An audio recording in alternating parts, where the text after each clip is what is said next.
আমার প্রাণপ্রিয় ভিউয়ার্স, আসসালামু আলাইকুম রহমতুল্লাহ।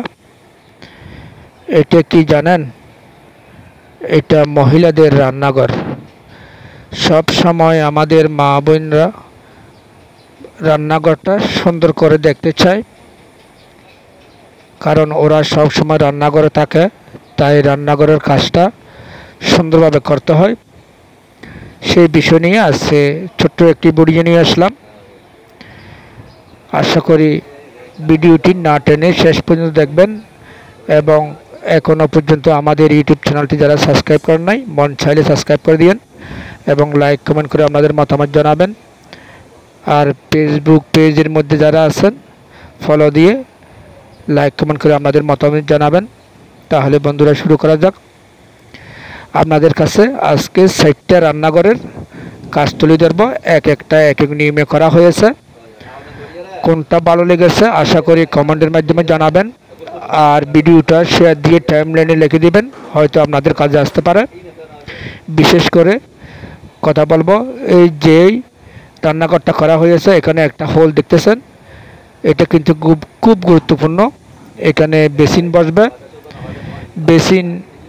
বেসিনের যে বক্সটা আছে, সেই বক্সটা একদম নিচে নেমে যাবে, তাহলে উপরে টাইলসের সাথে একদম মিলে যাবে।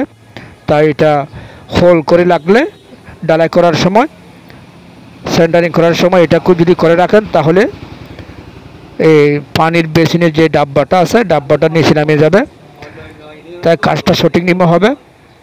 আর বিশেষ করে এখানে 3টে স্ল্যাব দিতে হবে। প্রথমে একটা 2.5 ফিটে দেবেন, তারপরে আর একটা 5 ফিটে দেবেন, আর একটা 7 ফিটে দেবেন। এইভাবে যদি আপনি করেন, তাহলে মহিলাদের জন্য ওখানে রান্নাঘরের যত নিয়মের সামান আছে, হাঁড়ি, ডেকচি, প্লেট, বাসন ওখানে রাখতে সুবিধা হয়। তাই রান্নাঘরের কাজটা আমি সবসময় বলি, বিল্ডিংয়ের কাজে রান্নাঘরের কাজ খুব গুরুত্বপূর্ণ।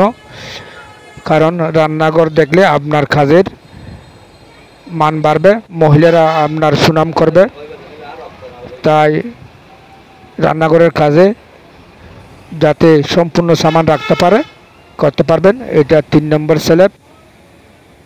দেখেন 3টা 3 রকমের কিসিঙ্গার করা হয়েছে। আশা করি আপনারা জানাবেন কোনটা কেমন হয়েছে, আপনার কোনটা পছন্দ হয়েছে জানাবেন। আমি 60টা এই রান্নাঘরের বেসিনের এবং সামসিডের স্ল্যাবের যেগুলো জমানো হয়েছে তুলে ধরার চেষ্টা করেছি। কোনটা ভালো লেগেছে জানাবেন। এখানে 8 ফ্লাইটের এই বাড়িটা, এই 8 ফ্লাইটের বাড়িটা 60টা তুলে দিলাম মাত্র ছোট্ট করে ভিডিওটা বড় হয়ে যাবে, এই জন্য সবগুলো তুলে ধরে নেই। কারণ 8টা 8 রকমের হয়েছে, যেখানে যে নিয়ম মিলিছে সেভাবে করার চেষ্টা করেছি। দেখেন, এটা হয়তো ফ্ল্যাট বাড়ি ভাড়া দেওয়ার জন্য করা হয়েছে। এই যে সুলঘরটা আছে, যে নিচে করে 3 ইঞ্চি নিচে করে রাখা হয়েছে, এটা সবসময় জানালা বরাবর রাখবেন। যদি জানালা বরাবর রাখেন, তাহলে গ্যাসটা একটু জানালা করে দিলে রান্না করার সময় ওখানে তেলের যে রান্নার গ্যাসটা বাইর হয়, ধোঁয়াটা বাইর হয়, ওইটা বাইরে চলে যাবে। আর অ্যাডজাস্ট ফ্যান ব্যবহার করতে হবে না।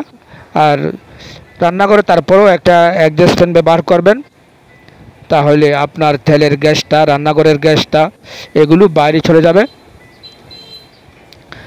আর এই রান্নাঘরের চুলার সাথে এই বেসিনটা বসাতে হয়, কারণ ওখান থেকে ধুয়ে সাফ করে পরিষ্কার করে হাতের পাশে চুলার মধ্যে দিতে পারার মতো করতে হয়।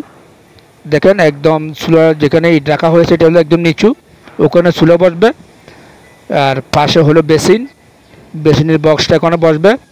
তাহলে আপনি ধোয়ার সাথে সাথে, পরিষ্কার করার সাথে সাথে মাছ, মাংস, সবজি, তরকারি সবগুলো সাথে সাথে চুলাতে দেওয়া যায়। তাই চুলোর সাথে করলে এটা ভালো হয়। দূরে হলে ওখান থেকে আবার যদি আপনি এদিকে করেন, তাহলে এখান থেকে হেঁটে গিয়ে ওখানে চুলাতে দিতে হবে। সব সময় বেসিনটা চুলোর সাথে রাখবেন। চুলোর সাথে রাখলে অনেক সুবিধা। মনে করেন রান্না করার সময় অনেক সময় আগুন লেগে যায়, ওখান থেকে পানি দেওয়াতেও অনেক সুবিধা হয়। তাই খেয়াল করবেন ঠিক এইভাবে কাজগুলো করার জন্য। এটা 4 নম্বর। আপনারা ভিডিওটা পুরো দেখলে কোনটা কেমন লেগেছে আমাদেরকে জানাবেন।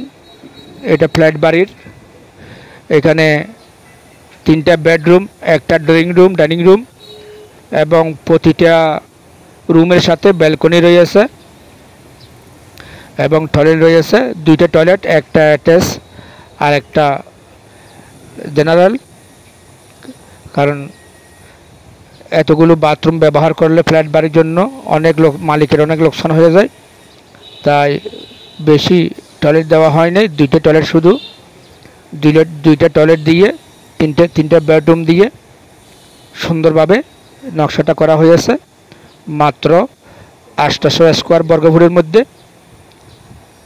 তাই চেষ্টা করবেন আমাদের ভিডিওগুলো দেখে আপনাদের মতামতটি জানালে আশা করি আমরা খুশি হব। আমরা চেষ্টা করি আপনাদের জন্য নিত্যদিন ভিডিও তুলে ধরার জন্য। ধন্যবাদ সবাইকে, ভালো থাকবেন। আল্লাহ সবার মঙ্গল করুক, আমিন।